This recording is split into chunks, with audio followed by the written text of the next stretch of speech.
Halo teman-teman, selamat pagi. Jadi assalamualaikum warahmatullahi wabarakatuh. Oke, jadi bertemu lagi dengan saya di channel Denny Official ya teman-teman. Jadi untuk kesempatan kali ini saya mau berbagi konten lagi buat teman-teman semua. Jadi sebelumnya saya ucapkan terima kasih ya yang selalu mendukung terus channel saya, selalu support saya. Tentunya di sini bisa selalu berkembang ya. Jadi buat teman-teman semua konten yang saya bagikan semoga bermanfaat buat teman-teman ya. Jadi di kesempatan kali ini saya mau berbagi konten lagi buat teman-teman,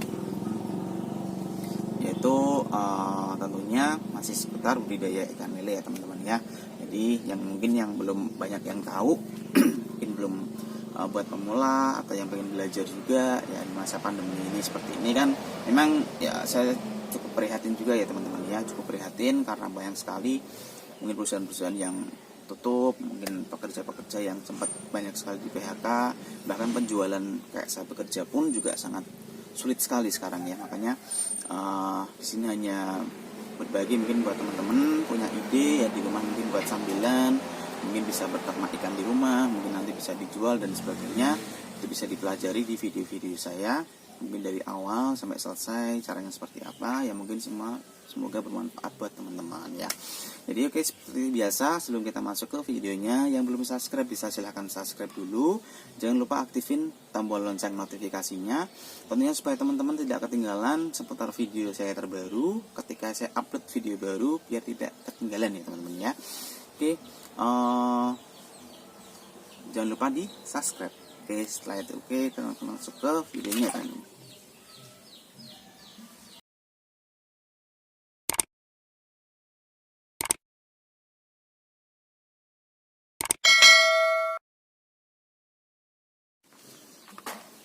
Oke teman-teman, yes ya. Oke, sekarang kita masuk ke videonya. Jadi untuk konten kali ini saya mau berbagi buat teman-teman itu, jadi kenapa sih harus untuk lele masa konsumsi ya, lele masa konsumsi atau kita sengaja untuk membuat indukan lele itu airnya harus hijau ya teman-teman. Jadi faktanya itu juga ini saya bagikan karena pengalaman saya ya waktu awal belum begitu paham untuk peternak ikan lele juga. Jadi kenapa sih terkadang lele konsumsi ya kita udah ukurannya besar-besar, udah siap jual, saya tidak tahu teman-teman itu airnya terlalu bersih ya, airnya bening sekali, itu mengakibatkan apa, lele itu sering meloncat ke luar kolam. Nah, jadi di sini saya akan bagikan buat teman-teman. Jadi faktanya adalah, jadi ketika teman-teman punya lele konsumsi atau sengaja nih mungkin buat indukan ikan lele, itu kalau bisa ya diusahakan airnya benar-benar keruh teman-teman. Jangan sampai airnya terlalu bening sekali ya. Terkadang kita berpikiran mungkin kotor ya, kotor kita kuras bersih, kita bersihkan, kita isi air ulang, itu airnya benar-benar bening sekali. Nah, itu mengakibatkan ternyata faktanya itu yang saya alami dulu waktu pertama kali itu banyak sekali yang melompat ke luar kolam. Endingnya biasanya sih terjadi kejadian seperti itu bermula di malam hari ya teman-teman.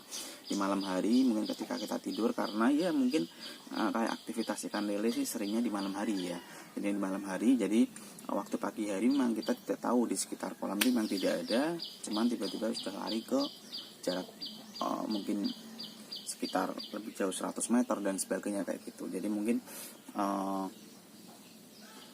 buat teman-teman sih sedikit tips berbagi aja ya. Jadi buat teman-teman misalkan punya indukan ikan atau mungkin punya lele konsumsi yang mungkin pengen dijual ya, sudah masuk masa konsumsi tapi kita mungkin masih tahap penjualan dengan cara di ecer dan sebagainya, tidak langsung di partai besar dan seperti itu. Jadi kan diusahakan air tetap keruh aja. Jadi kalau ikan, faktanya sih yang saya rasakan sih kalau ikan lele yang kurang besar-besar yang sudah masuk nilai konsumsi itu ketika airnya keruh itu malah lebih bagus teman-teman daripada airnya bersih ya. Airnya bersih itu beda mungkin sama kayak ikan nila ya. Kalau ikan nila kan memang dia butuh air yang bersih, tapi kalau ikan lele justru air yang keruh itu mengakibatkan terkadang kan kalau kita mungkin telat kasih pakan dan sebagainya itu bisa jadi kanibal juga. Jadi perlu diperhatikan juga kalau lele konsumsi, lele indukan jangan sampai telat untuk pengasihan pakan. Walaupun teman-teman kasih sedikit tidak masalah ya, yang penting buat menjaga supaya tidak kanibal dan supaya tidak melompat ke permukaan kolam. Jadi diusahakan airnya itu bersihnya mungkin hijaunya seperti ini teman-teman ya. Nah, diusahakan airnya benar-benar hijau. Nah, ini udah lele konsumsi juga, karena kan dia ikan nila. Nah, yang seperti ini pun juga sama, jadi airnya benar-benar keruh. Nah, airnya benar-benar keruh ya teman-teman. Jadi fungsi air keruhnya adalah jadi supaya ikan lele pun lebih suka dan lebih tenang ya ketika air itu benar-benar hijau ya. Air seperti ini pun buat indukan atau buat lele-lele konsumsi itu sehat banget teman-teman. Jadi ini hanya tips kecil ya, cuman juga mungkin bermanfaat juga buat teman-teman. Jadi kalau tidak tahu juga mungkin akan kebingungan ya, kenapa kok banyak ikan saya yang hilang ya. Contoh kecil adalah seperti itu. Jadi dulu sih waktu saya awal-awal mencoba budidaya teman-teman kan juga belum paham sih ya. Jadi sempat saya belakang seperti itu, ternyata yang lompat ke permukaan, yang lompat keluar kolam ternyata banyak sekali ya, bahkan ada 10-an lebih. Nah, ini buat pelajaran buat teman-teman juga, ini sangat penting sekali. Jadi perlu diperhatikan ketika kita menguras air, diusahakan dikurangin aja sekitar 2 cm sampai 3 cm aja ya. Jadi baru nanti diisi air ulang lagi, itu pun sudah bagus sih. Mungkin dengan ditambahin garam kerasak itu juga udah bagus, daripada harus dibersihkan secara habis, dikuras secara habis baru diisi air yang bening. Nah, itu juga akan mengakibatkan sesuatu yang tidak baik teman-teman, yaitu tadi seperti ikan lele melompat dari kolam, terus juga akan jadi banyak sekali kanibal ketika kita telat pengasihan pakan. Nah, seperti itu. Jadi hal kecil sih mungkin, cuman kalau misalkan teman-teman tidak tahu juga repot juga, karena biasanya sih lele aktivitasnya malam hari. Ketika kita tidur, paginya kita nggak tahu, lele kita berkurang banyak kan, eman-eman, dan sayang sekali buat teman-teman ya. Jadi mungkin tipsnya yang saya bagikan itu cuma itu ya teman-teman. Jadi sedikit gambaran buat teman-teman semua. Jadi buat yang pengen belajar ikan lele itu jadi lebih detail dan lebih paham lagi ya.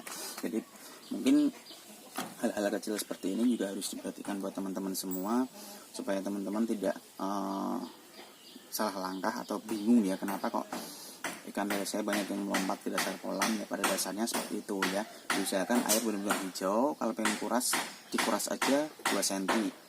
Terus setelah itu diisi air lagi ya. Seperti itu aja teman-teman. Jadi memang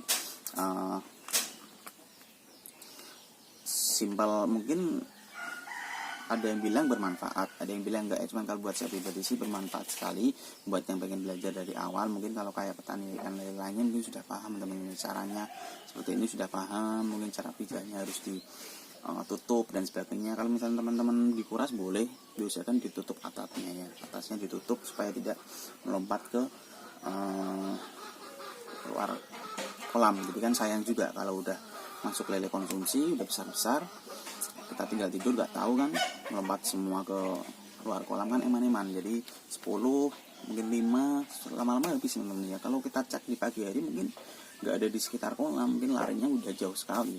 Karena lele kan walaupun ditaruh di luar, misal di atas tanah seperti ini kan, memang dia kuat sekali, dia bisa lari sampai beberapa jarak juga. Jadi eman-eman sekali buat teman-teman ya. Jadi ini sedikit tips aja buat teman-teman, jadi biar tidak bingung kenapa kok lele konsumsi itu sering melompat ke permukaan kolam. Jadi yang 2 hal yang diperhatikan tadi teman-teman, caranya cukup dikuras berapa senti aja, terus jangan sampai dibuang semua airnya ya, jangan sampai air itu benar-benar bening, usahakan tetap keruh aja. Jadi itu minimalisir, jadi menjaga ikan lele kita supaya tetap juga sehat. Nah, mungkin itu aja sih yang saya bagikan teman-teman ya. Mungkin di next video ke depan mungkin ketika saya punya informasi lagi mungkin seputar tentang budidaya ikan lele yang belum paham, teman-teman jadi bisa ditulis di kolom komentar di bawah, mungkin mau request apa itu bisa juga. Jadi mungkin terima kasih yang sudah setia menonton mungkin dari awal sampai selesai ya. Mungkin jika ada salah ada kata dari saya mohon maaf. Saya membagikan informasi, semoga bermanfaat buat teman-teman semua. Yang pengen coba budidaya ikan lele boleh ya, silahkan bisa belajar. di semua video ada di YouTube, mungkin di channel saya. Sekiranya teman-teman cocok, bisa teman-teman simak dari awal sampai selesai. Semoga semua konten yang saya bagikan ini bermanfaat buat teman-teman. Oke, terima kasih teman-teman semua. Dukung terus channel saya, tentunya dengan cara di like, subscribe, komen, dan share ke sosial media teman-teman, supaya tentunya bermanfaat buat kita semua, bermanfaat juga buat orang lain. Oke, mungkin sekian dari saya, Denny Official. Terima kasih dan wassalamualaikum warahmatullahi wabarakatuh.